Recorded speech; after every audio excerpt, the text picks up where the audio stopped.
like a Hellcat.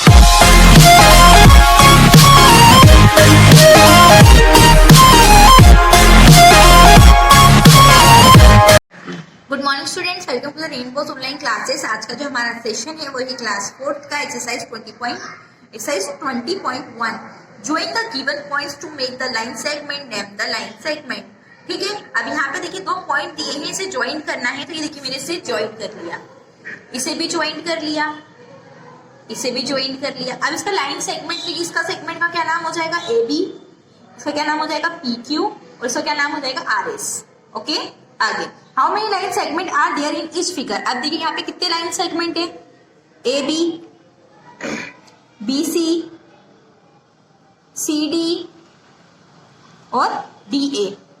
Okay, आगे इसमें भी देखिए A B, B C, C D और डी ए। इस तरह से आपको इसमें भी सारे लाइन सेगमेंट बताने हैं। आगे सब figures are given below, what do they represent, rail line segment और स्ट्रेट लाइन। ये देखिए आपको क्या दिखाई दे रहा है, ये लाइन सेगमेंट है, तो यहाँ पे क्या आ जाएगा, लाइन सेगमेंट। आपको दिखाई दे रहा है पूरी लाइन बनी हुई, देखो इस तरह की। ये देखिए ये क्या दिखाई दे रहा है आपको, रे, क्या रिप्रेजेंट कर रही है, रे। और जो ये आपको दिखाई दे रहा है यहाँ पे क्या हो जाएगा, लाइन। ओके, खत्म करवाना है कुछ।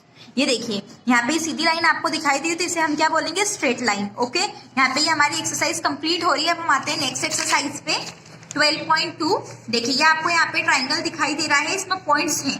ये देखिए ओ है, आपको यहाँ पे एंगल दिखाई दे रहा है, सी पे पॉइंट है, O B A P Q. अब हमें इसमें पता लगाना है, फिल इन द ब्लैंक्स, इसको देखकर हमें यहाँ पे फिल करने। A is in the dash of the angle P O Q. ये पी ओ क्यू एंगल है, ठीक है, जिसमें ए पॉइंट का है, अंदर है, तो ये क्या कहलाएगा, इंटीरियर। ओके, बी कहाँ है, अंदर है, ठीक है, पॉइंट ये क्या कहलाएगा, इंटीरियर। सी कहाँ है, बाहर है, तो ये क्या कहलाएगा, एक्सटीरियर। डी कहाँ है, बाहर है, तो ये क्या कहलाएगा, exterior. Okay, which points lie on the common boundary. अब कौन सा पॉइंट यहाँ पे आपको दिखाई दे रहा है, देखिए तो क्या दिखाई दे रहा है आपको, P and Q। Which point lie on the common boundary, common boundary पे कौन सा पॉइंट दिखाई दे रहा है आपको, तो P और Q। Okay, next mark the vertex in the side of each angle. इसे क्या कहते हैं बच्चों, वर्टेक्स। जो ये आपको दिखाई दे रही ना, ये इसे कहते हैं वर्टेक्स और इसे कहते हैं साइड। ये क्या है आपकी वर्टेक्स और ये क्या है साइड। तो यहाँ पे वर्टेक्स क्या है, B, और साइड क्या है आपकी, यहाँ पर ये देखिए आपकी साइड क्या कहलाएगी, यहाँ पर B C, sorry A B B C. यहाँ पे वर्टेक्स क्या है, क्यू, तो आपकी साइड क्या होगी, पी क्यू क्यू आर। यहाँ पे वर्टेक्स क्या है, वाई, तो आपकी साइड क्या होगी, एक्स वाई वाई जेड। आगे write the type of angle, angle देख रहे हैं हमें।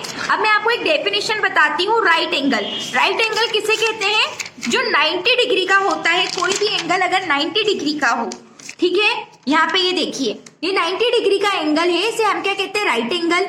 ओके, जो एंगल 90 डिग्री से छोटा हो उसे क्या कहते हैं, एक्यूट एंगल। जो 90 डिग्री से बड़ा हो उसे कहते हैं क्या, ऑब्ट्यूस एंगल। और जो पूरा 180 डिग्री का एंगल बनता है उसे कहते हैं स्ट्रेट एंगल। अब इसी डेफिनेशन को फॉलो करते हुए हम इस क्वेश्चन को सॉल्व करेंगे। यहाँ पे आपको खुद दिखाई दे रहा है 90 डिग्री से छोटा है, तो ये क्या है, एक्यूट एंगल। ये क्या है, एक्यूट एंगल। और यहाँ पे क्या है, सॉरी इसमें क्या दिखाना है, mark the vertex on side of each angle. देखिए छोटा दिखाई दे रहा है हमें 90 डिग्री से, तो ये कौन सा है, एक्यूट एंगल। ये कौन सा है, ऑब्ट्यूस एंगल। और ये क्या है, राइट एंगल। ठीक है, एक्यूट,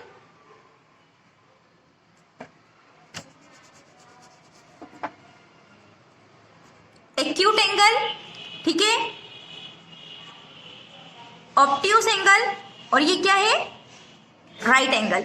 ठीक है, आगे use your protractor to measure the following angles. अब आपको इसमें मेजर करना है, आपको दिखाई दे रहा है फिर वही ऑब्ट्यूस, यहाँ पे मेजर करना है कितने डिग्री का एंगल बन रहा है, ऐसे नहीं बताना है कौन सा एंगल है, किस टाइप का, इसमें आपको मेजर करके लिखना है। तो अभी प्रोटेक्टर से खुद करेंगे, right of the kind of each angle. अब ये 40 डिग्री का है, आपको खुद पता है 40 डिग्री का एंगल 90 डिग्री से छोटा है, ये तो ये कौन सा है, एक्यूट एंगल। ठीक है, इसी तरह से 75 पे ये क्या है, एक्यूट एंगल। ये क्या है यहाँ पे, ऑब्ट्यूस एंगल, बिकॉज 90 डिग्री से बड़ा है।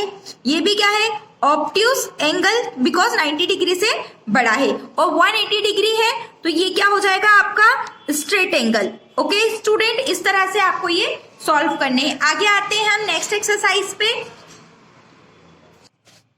देखिए exercise 12.3, which of the following are simple closed curve. Close, simple close तो कौन सा है, देखिए ए, बी, सी और ये ई, ठीक है। बाकी ये ओपन है तो इसको हम नहीं लेंगे, हमने क्लोज्ड कर्व्स की बात हुई है। Which of the following curves are polygons, तो पॉलीजेंस कौन सा है, सी। आगे name the following terms related to the given circle, इस सर्कल से रिलेटेड जो टर्म्स हैं इसमें हमें बताना है। अब अ रेडियस, रेडियस आपको कहाँ दिख रही है, देखिए ओ ए, यहाँ ये क्या है, ये रेडियस है, ठीक है, क्योंकि इसी को मेजर करके हम सर्कल बनाते हैं हमेशा।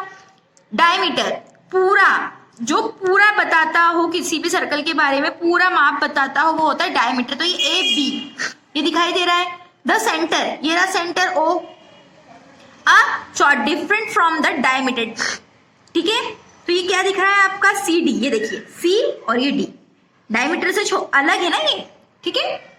आ गए आगे, देखिए यहाँ पे लुक एट द एडजॉइंग फिगर, ये देखिए इसको देखकर हमें क्वेश्चंस के आंसर करने हैं।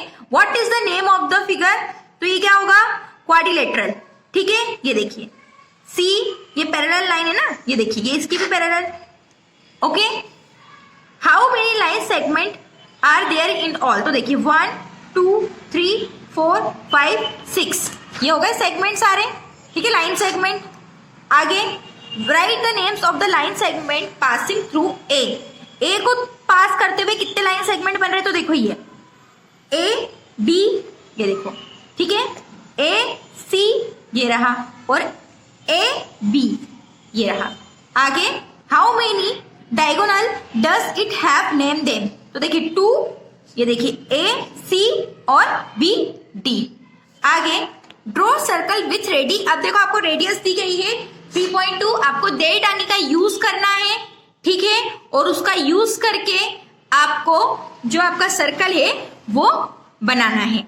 आगे pick the rectangle and the square from the following, आपको खुद पता है, देखिए ये क्या है रेक्टेंगल, ये क्या है स्क्वायर। रेक्टेंगल जिसकी सारी भुजाएं एक जैसी ना हो, इक्वल ना हो, वो क्या होगा रेक्टेंगल, और जिसकी सारी साइड्स मतलब सारी भुजाएं क्या हो, इक्वल हो, वो होता है स्क्वायर। ये है स्क्वायर, रेक्टेंगल, स्क्वायर, ओके।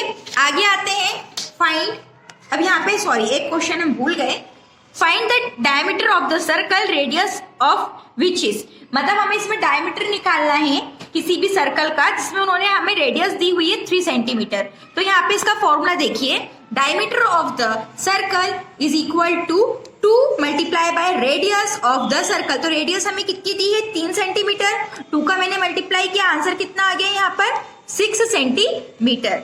आगे 8 नंबर वाला हमारा जो क्वेश्चन है, find the radius of the circle if diameter is, अब डायमीटर दे रखा है, हमें रेडियस निकालनी है, तो कैसे निकालेंगे, यहाँ देखिए ये क्या है आपका डायमीटर है, ठीक है, ये मैंने इसमें लिख दिया है, ऊपर जगह नहीं है बिकॉज आपको इसके सामने लिखना है। 2 multiply by radius is equal to diameter, तो रेडियस का फॉर्मूला क्या हो जाएगा डायमीटर अपॉन 2, बिकॉज ये नीचे आ जाएगा। फिर यहाँ पे डायमीटर कितना दिया 1.8 अपॉन में 2, मैंने यहाँ से पॉइंट हटाया, 0 यहाँ आ गया, 2 9 18, 2 10 20। अब यहाँ पे नीचे एक 0 है तो मैंने 0 कहा, ये एक संख्या के ऊपर क्या लगा दिया पॉइंट लगा दिया। अब आगे कोई संख्या नहीं है तो यहाँ 0, ये पॉइंट जो मैंने आगे लगाया था इस 0 को काट के एक संख्या, बिकॉज एक संख्या मतलब जो एक संख्या के आगे, तो यहाँ पे क्या आ गया है 0.9 मीटर। आगे देखिए find the circumference of the circle if radius is, तो कितनी रेडियस दी गई है 35 centimetre. Circumference of the circle is equal to 2 pi multiply by radius, ये 2 हो गया। अब पाई का मान कितना होता है 22/7 मल्टीप्लाई बाय रेडियस कितनी दी है 35, यहाँ पर आपको रेडियस दी गई है, ठीक है। तो 44 यहाँ पे देखिए 7 5 से 35 कट गया, ठीक है, मतलब भाग चला गया, और 22 का मैंने 2 से मल्टीप्लाई कर दिया, तो यहाँ कितना हो गया 44, और यहाँ पे 5, तो ये 5 का मैंने मल्टीप्लाई कर दिया 44 से, तो कितना आंसर आ गया 220 सेंटीमीटर। ओके स्टूडेंट, इसी मेथड को फॉलो करते हुए आपको बाकी के सारे सम यहाँ पे और यहाँ पर करने हैं। चेक योरसेल्फ, आपको खुद करना है। ओके, यहाँ पे हमारा चैप्टर खत्म होता है। आई होप ये चैप्टर आपको समझ में आया होगा। Okay, thank you and bye.